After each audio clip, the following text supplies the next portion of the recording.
12절까지의 말씀입니다. 누가복음 24장 1절에서 12절까지의 말씀입니다. 찾으셨으면 저와 한 절씩 교독하겠습니다.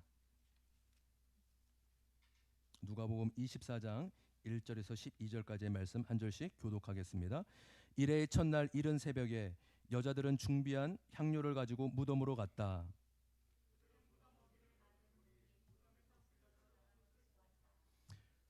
그들이 안으로 들어가 보니 주 예수의 시신이 없었다.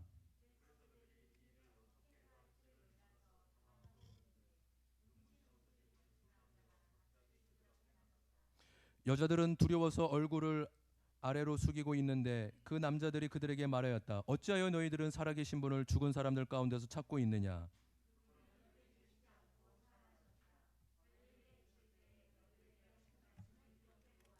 인자는 반드시 죄인의 손에 넘어가서 십자가에 처형되고 사흘째 되던 날에 살아나야 한다고 하셨다. 그들은 무덤에서 돌아와서 11 제자와 그 밖의 모든 사람에게 이 모든 일을 알렸다.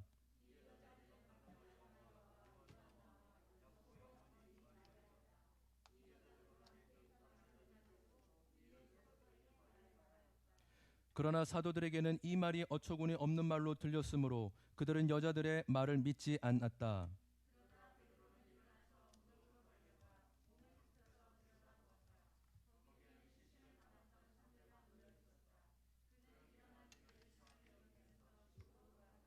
아멘.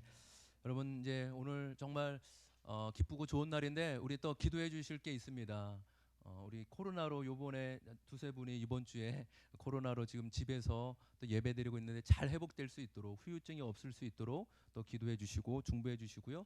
또 우리 한 가족 중에 또 아버님이 이번 주 수술을 앞두고 있습니다. 또 아시는 분 계실 텐데 또 같이 큰 수술인데 잘 또 회복되고 치료받을 수 있도록 기도해 주시면 감사하겠습니다. 우리가 사는 이 시대를 불신의 시대라고 합니다. 서로를 잘 믿지 못합니다. 거짓이 팽배하고 또 서로 믿지 못하고 심지어 부부도 믿지 못합니다. 이런 우스갯소리가 있습니다. 어떤 신사가 밤늦게 집으로 가는 길목에서 갑자기 강도를 만났습니다. 돈 내라, 그렇지 않으면 다칠지 몰라. 저 돈이 없어요. 뭐야, 지금 장난하는 줄 알아? 우리 마누라는 불같은 여자예요. 제가 집 근처에서 강도를 만났다고 하면 절대로 믿지 않을 거예요. 그러자 강도가 답답하던 듯 말했습니다. 아니, 그럼 내가 오늘 한 건도 못했다고 하면 내 마누라가 믿어줄 줄 알아? 서로 믿지 못한다는 거죠. 여러분, 보이는 인간끼리도 서로 믿지 못하는데 보이지 않는 하나님을 믿는다? 여러분, 이것은 놀라운 은혜이고 기적입니다. 또 무엇보다 어떻게 예수님의 부활을 죽음 가운데 다시 살아나셨다. 이것을 어떻게 믿을 수 있을까 하는 것입니다. 오늘 말씀을 통해 저와 여러분이 이 예수님의 부활을 마음 깊이 믿어지고 또 주님께 영광 돌리는 은혜가 있기를 주님의 이름으로 축복합니다.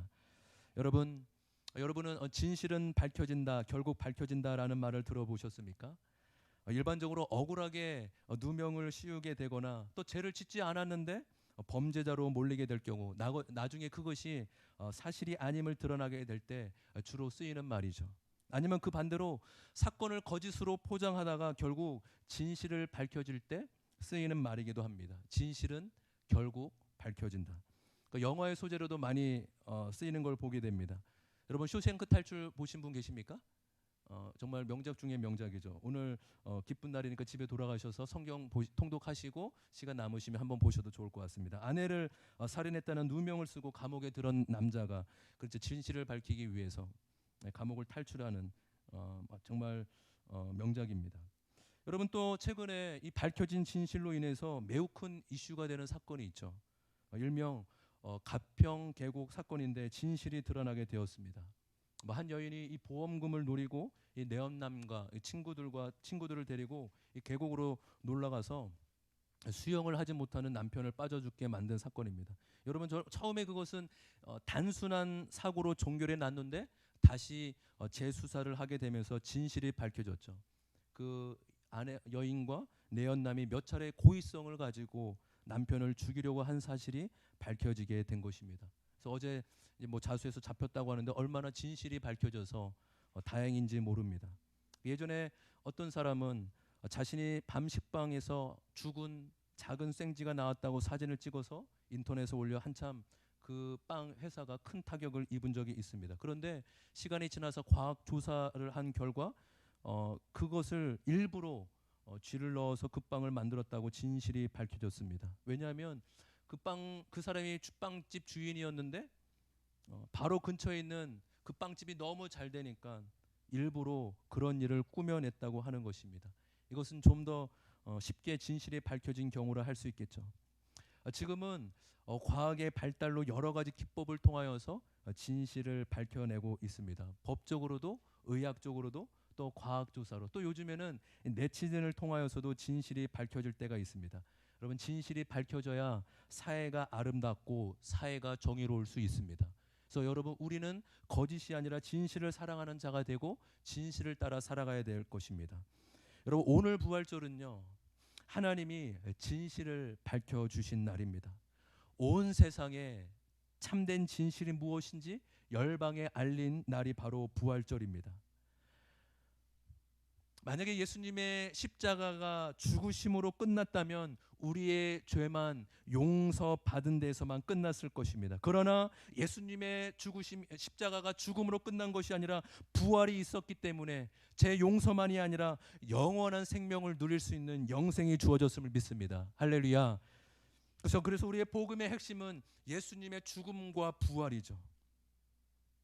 예수님의 부활이 있기에 우리에게 영원한 생명이 있는 것이고 예수님의 부활이 있기에 우리에게 참 소망이 있는 것입니다. 여러분 오늘 새벽 천사가 전한 소식입니다. 여러분 그래서 원래 부활주일은 새벽에 함께 모여서 예배 드려를 합니다.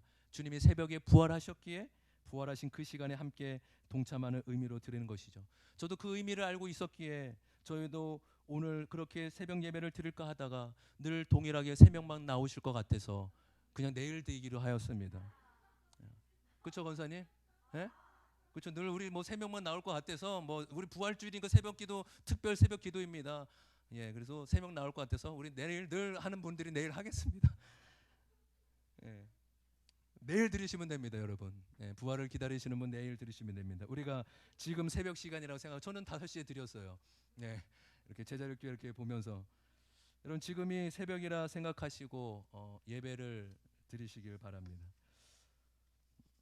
좀 전에 부활절은 하나님의 진실을 밝혀주신 날이라고 말씀드렸는데 무슨 진실을 밝혀주셨을까요? 바로 예수님이 이 땅에서 하신 모든 사역과 모든 말씀이 옳다라는 것을 밝혀주셨습니다. 예수님이 하신 모든 말씀이 있죠. 그것이 거짓이 아니라 그것이 사실임을 부활을 통하여서 하나님이 옳다라고 증명해 보이시고 확증해 주셨다라는 사실인 것입니다. 여러분 예수님이 십자가에 못 박혀 죽으셨을 때 많은 사람들이 예수님께 실망하고 그분을 떠났어요. 왜냐하면 자신들을 로마의 식민지로부터 구원해주고 가난과 속박으로부터 구해줄 메시아로 여겼는데 십자가의 죽으심으로 모든 기대가 한순간에 무너져 내렸습니다. 오히려 예수는 거짓말장이고 거짓 선지자이고 심지어 하나님께 받아 죽은 자라고 여기기까지 하였습니다. 예수님을 가장 가까이 따랐던 제자들 또한 많은 실망과 좌절에 빠졌습니다. 예수님의 죽음을 보고 제자들의 심정이 어땠을까요? 어떻게 죽을 수 있는 거야? 내가 나의 부모도 버리고 형제도 버리고 예수를 따랐는데 내가 모든 것을 다 바쳐서 일도 하지 않고 3년 동안 예수를 힘들게 따랐는데 어떻게 이렇게 죽을 수 있는 거야? 그동안 했던 말과 했던 모든 것들은 다 거짓이야? 어쩌면 이런 생각과 허탈감, 이런 생각 때문에 허탈감과 혼동에 빠졌을 것입니다. 그래서 성경에 보면 이 제자들이 물론 무서워서 예수처럼 유대인에 잡혀서 무서워서 한 곳에 모여있기도 했지만 또 고기를 옛날 직업처럼 고기를 잡아야 될지 아니면 뭐 기다려야 될지 갈피를 잡지 못해서 한 곳에 모여 있었습니다. 오늘 말씀에 보면 무덤은 제자들이 찾아간 것이 아니라 예수님께 큰 은혜를 입은 여인들이 주일 새벽 아침 찾아갔습니다. 향료를 가지고 예수님의 죽은 몸에 바르려고 무덤에 찾아갔는데 무덤 입구에 있던 돌이 옮겨져 있었습니다. 여인들이 들어가 보니까 예수님의 죽은 시체는 보이지 않고 시체를 쌓은 세마포만 보이는 것입니다. 그때 눈부신 옷을 입은 두 남자, 천사죠. 여인들을 향해 이렇게 얘기합니다. 우리 한번 5절과 6절 말씀 한번 읽어볼까요? 5절 6절입니다. 다 같이 5절 6절 읽습니다. 시작. 여자들은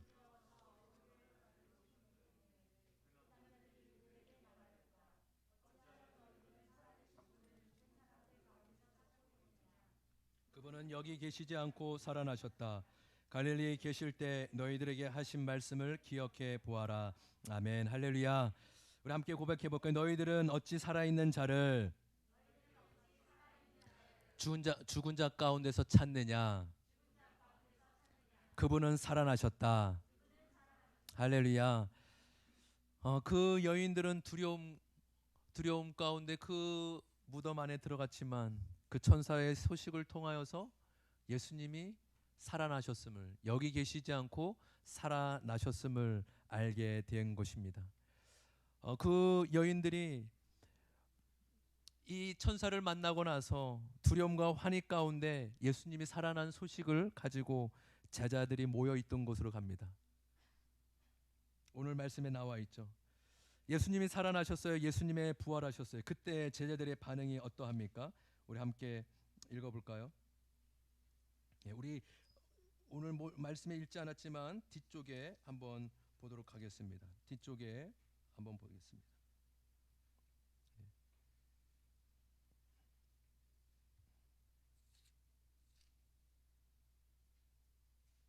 10절 10절 11절입니다. 9절 10절 11절입니다. 9절 10절 11절 다 같이 읽습니다. 시작. 그들은 무덤에서 돌아와서 11 제자와 그 밖의 모든 사람에게 이 모든 일을 알렸다. 이 여자들은 막달라 마리아와 요한나와 야고보의 어머니 마리다이다.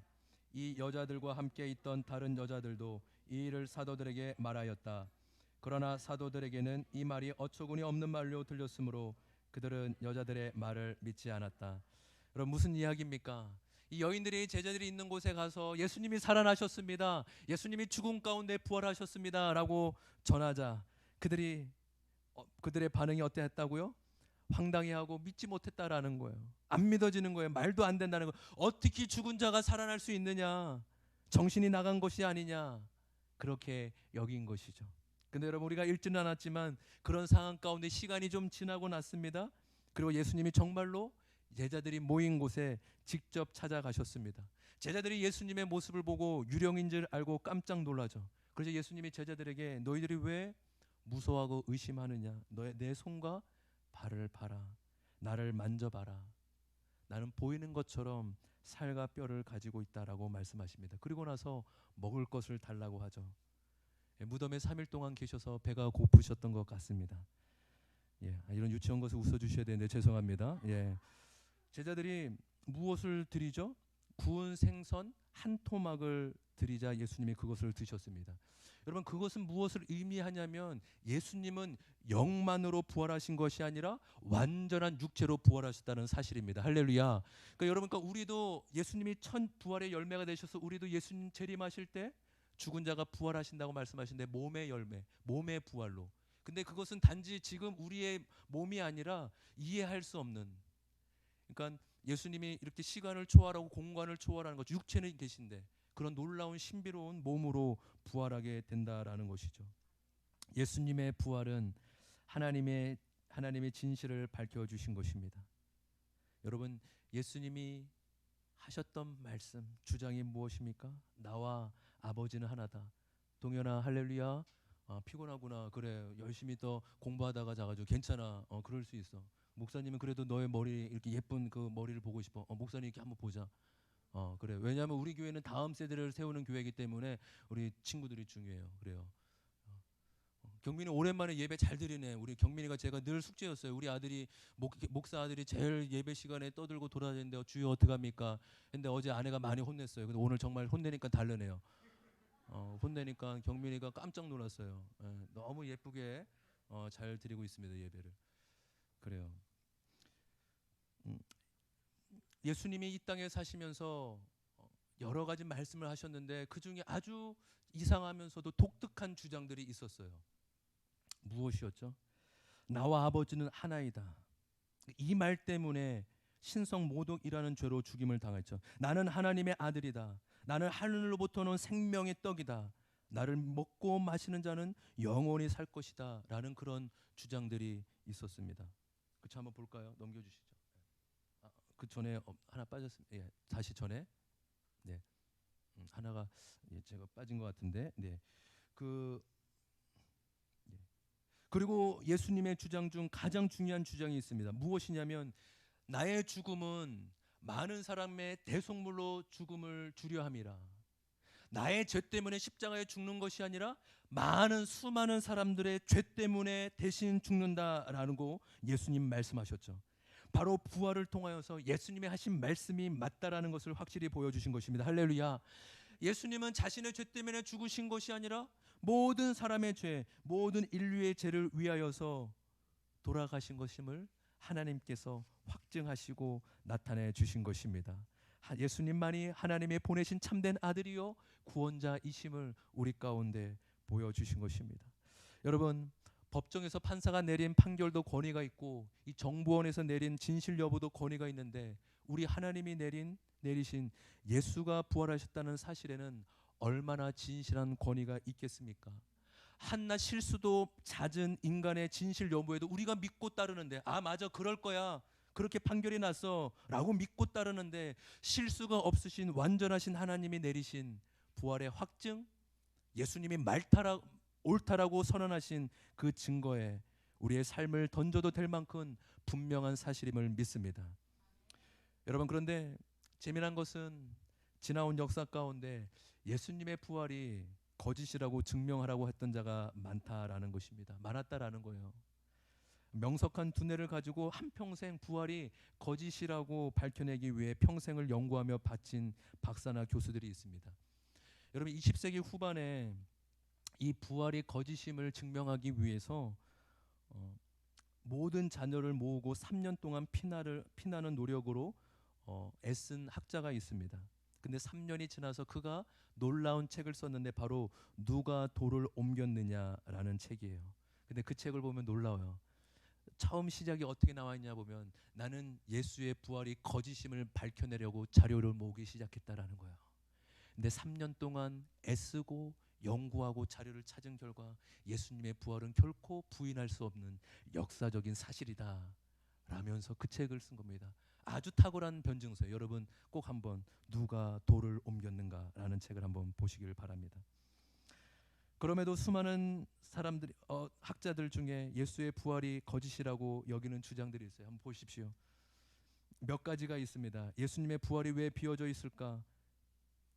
그것은 예수님이 부활한 것이 아니라 예수님의 제자들이 그 시체를 훔쳐갔다라는 그런 도적설이 있습니다. 또 어떤 사람들은 여자들이 너무 충격을 먹은 나머지 정신이 없어서 다른 빈 무덤을 잘못 찾아갔다라고 얘기합니다. 여러분, 좀 타당하게 주장해야 되는데 너무 황당한 주장 아닌가요? 근데 차라리 이런 것보다 죽은 것이 아니라 기절한 게 낫다라고 얘기하는 게 더 나을지 모릅니다. 근데요, 놀랍게도 18세기에 이런 주장이 나왔습니다. 예수님이 십자가에 죽지 않고 기절하셨다가 무덤이 시원해서 깨어났다라는 것입니다. 여러분, 죽은 것이 아니라 잠깐 기절했다가 깨어났다고 주장하는 것입니다. 저는 이런 주장을 하는 사람들을 데리고 한번 시험해 봤으면 좋겠어요. 그 채찍으로 날카로운 채찍으로 때리고 손과 발에 못 박고 창에 이렇게 옆구리에 창 이렇게 찌르고 살아나십시오 이렇게 기절한 척 하지 마세요, 살아나세요. 그 주장을 할 때 이 실험을 했었어야 됩니다. 그런데 지나서 못해서 안타까울 뿐이에요. 그리고 아주 강력한 주장이 하나가 있는데 바로 제자들이 거짓으로 소문을 퍼뜨렸다라는 거예요. 죽은 것이 맞지만 죽은 것으로 끝났는데 제자들이 야, 우리가 여기서 멈출 수 없어, 우리가 예수가 살아났다고 거짓말을 꾸미자라고 퍼뜨린 거라고 합니다. 그러니까 한마디로 제자들이 예수님의 부활을 했다고 거짓말로 꾸며냈다라는 것입니다. 여러분, 만약에요 어떤 두 사람이 범죄를 저질렀는데 서로 약속했다고 합시다. 야, 우리가 경찰 앞에 가서도 검사 앞에 가서도 우리는 절대 진실을 얘기하면 안 돼. 너랑 나랑 끝까지 입을 맞춰서 끝까지 거짓을 얘기해야 되는 거야. 그래서 정말 치밀하게 빈틈도 없이 거짓을 꾸몄다고 합시다. 그럼 여러분, 끝까지 거짓이 유지될까요? 아니요. 물론 100%라고 할 수 있으면 99.9%는 다 들킬 거예요. 아마 검사가 몇 번만 신문에도 너 진실만 얘기하면 형량 줄여줄게. 너 그 사람보다 유리하게 해줄게. 그러면 거기에 안 넘어갈 사람이 있을까요? 아마 몇 시간 며칠도 못 가서 다 거짓이 탄로나고 말 것입니다. 여러분, 그 당시 예수님의 제자들은 무식한 어부들이 많았습니다. 여러분, 베드로는 다혈질이잖아요. 다혈질의 사람 특징 아시죠? 무엇이죠? 단순하고 솔직하다는 것입니다. 화가 나면요 그냥 사실대로 얘기해버려요. 저는 그 12명의 제자 중에 가장 쉽게 거짓이 들통난 사람이 베드로라고 생각해요. 그래 예수님 부활 안 하셨어. 미안해, 내가 거짓말했어. 여러분, 두 사람이 꾸며낸 거짓말도 지키기 어려운데 업으로 일했던 12명의 제자가 꾸며낸 거짓말을 끝까지 지킬 수 있는 가능성은 0%에 가깝습니다. 아마 그 기독교의 역사는 지금 2000년이 지나 지금까지 오지도 못하고 몇 달도 못 가 거짓이 탄로나고 말 것입니다. 그런데 보십시오. 예수님의 부활을 경험한 제자들의 모습에 확신이 가득 참을 볼 수 있습니다. 이제 그들은요 목숨을 바쳐서 예수님의 부활을 전하였습니다. 죽음 앞에서도 나는 내가 보고 들은 바 예수님이 죽었다고 살아난 것을 말하지 않을 수가 없다라고 말하였습니다.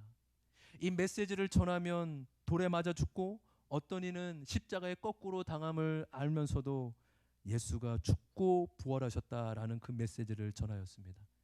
여러분, 12명의 제자 중 반 이상은 순교의 역사로 죽임을 당한 것을 볼 수 있죠. 그리고 예수님의 제자만이 아니라 초대교회 성도들은 그 메시지를 믿고 전함으로 사자의 밥이 되었고 톱으로 몸이 잘려 죽였고 불에 타 죽게 되었습니다. 여러분, 이 세상에 그 어떤 사람이 이것이 거짓인 줄 아는데 거짓을 지키기 위해 목숨을 바치는 사람이 있을까요? 다시요 생각해 보십시오. 나는 이것이 거짓말인지 알아.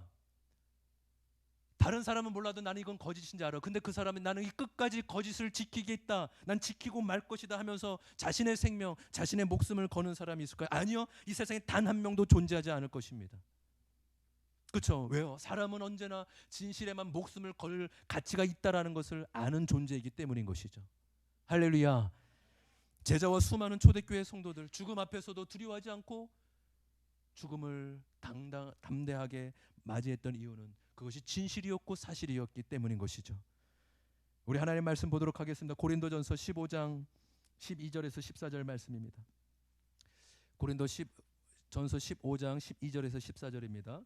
우리 성경책이나 또 앞을 보셔도 되고 성경책을 보셔도 되겠습니다. 저 한 절씩 읽도록 하겠습니다. 그리스도께서 죽은 사람 가운데서 살아나셨다고 우리가 전파하는데 어찌하여 너 여러분 가운데 더러는 죽은 사람의 부활이 없다고 말합니까?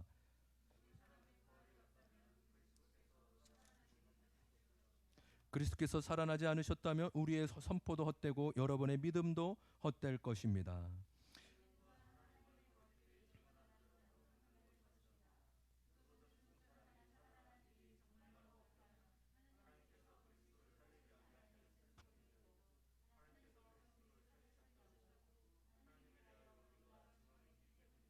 아멘. 여러분, 제가 17절의 말씀 같이 한번 17절, 18절, 19절 제가 읽어드리겠습니다.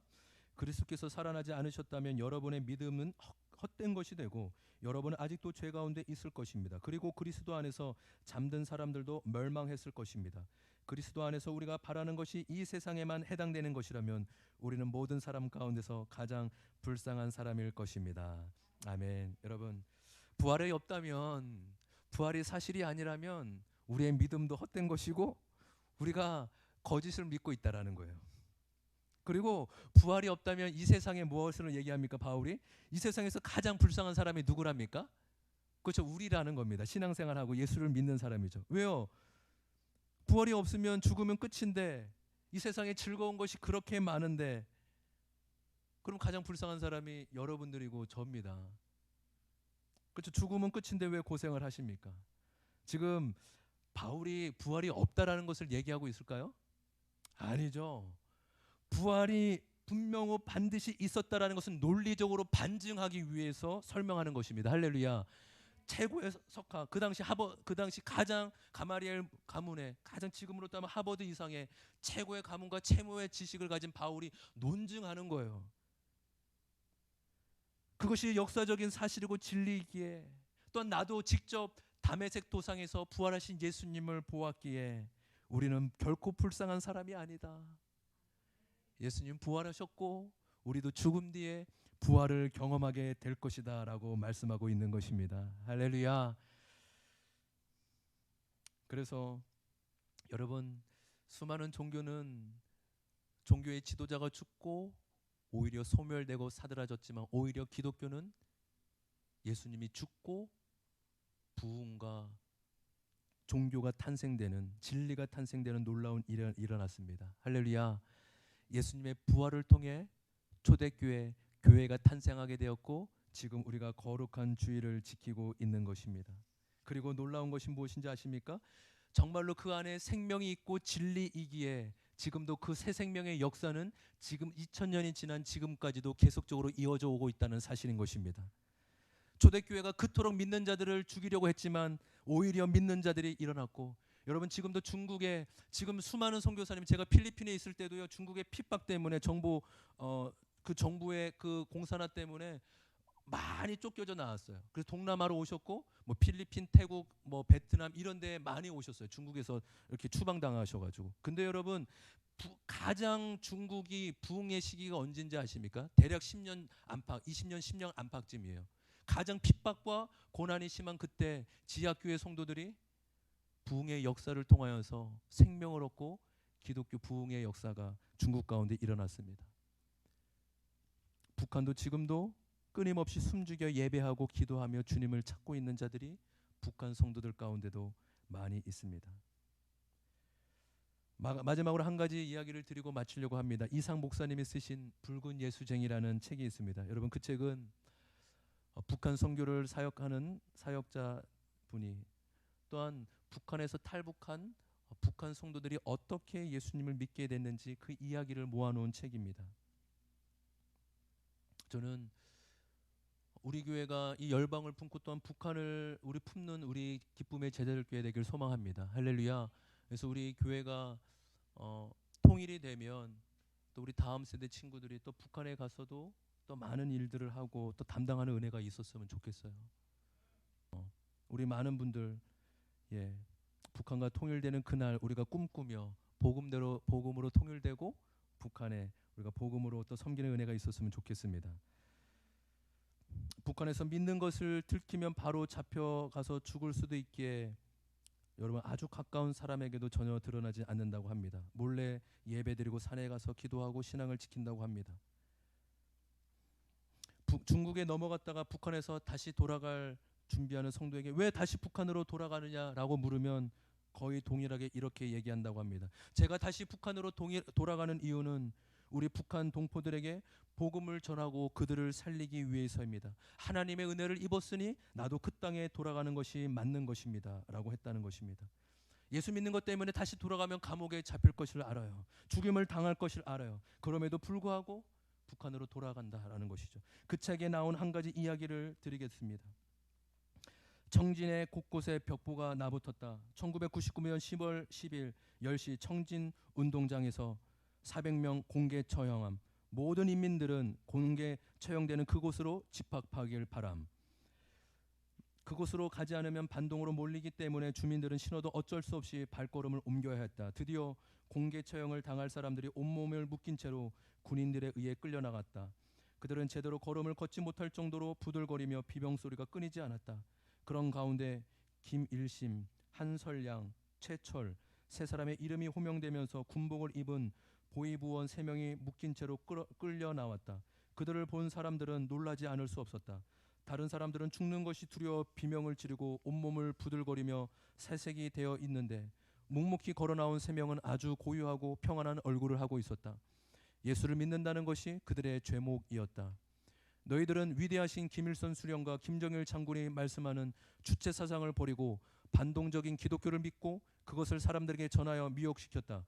그러므로 인민의 이름으로 반동들을 처형시킨다.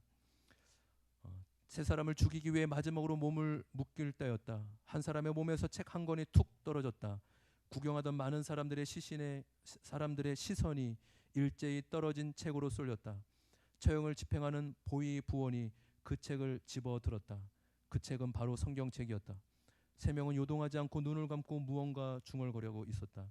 예수정이가 죽으려니까 미쳤구나 하고 보위 부원이 소리쳤다. 그때였다. 저는 미친 것이 아닙니다. 저는 죽는 것이 두렵지 않습니다. 이제 잠시 후면 예수님이 계신 천국에 갈 수 있기 때문입니다. 여러분들도 예수님을 믿으십시오. 그러면 천국에 갈 수 있습니다. 라고 세 명 중 한 사람이 소리쳤다.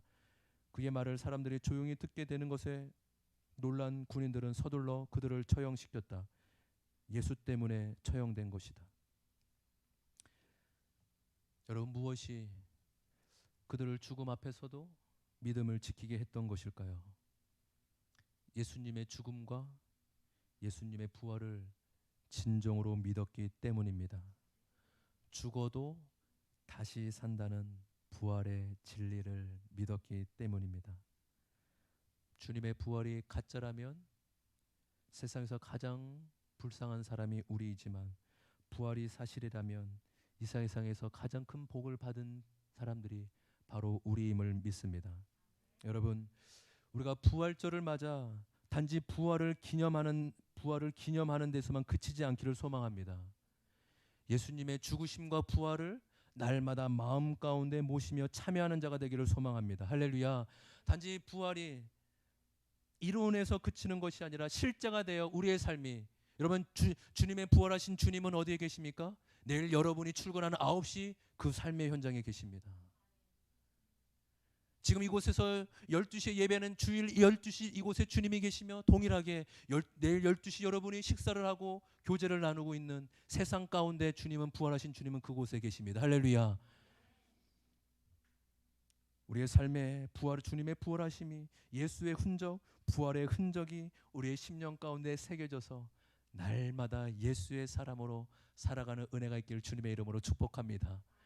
주님을 맞이할 때 주님께 드릴 주님의 두 손에 열매를 드리며, 주님께 나의 삶을 통해 조그마한 열매를 맺어드렸습니다. 주님, 나의 수고의 헌신의 열매를 기쁘게 받아주시옵소서. 그렇게 부활하신 주님을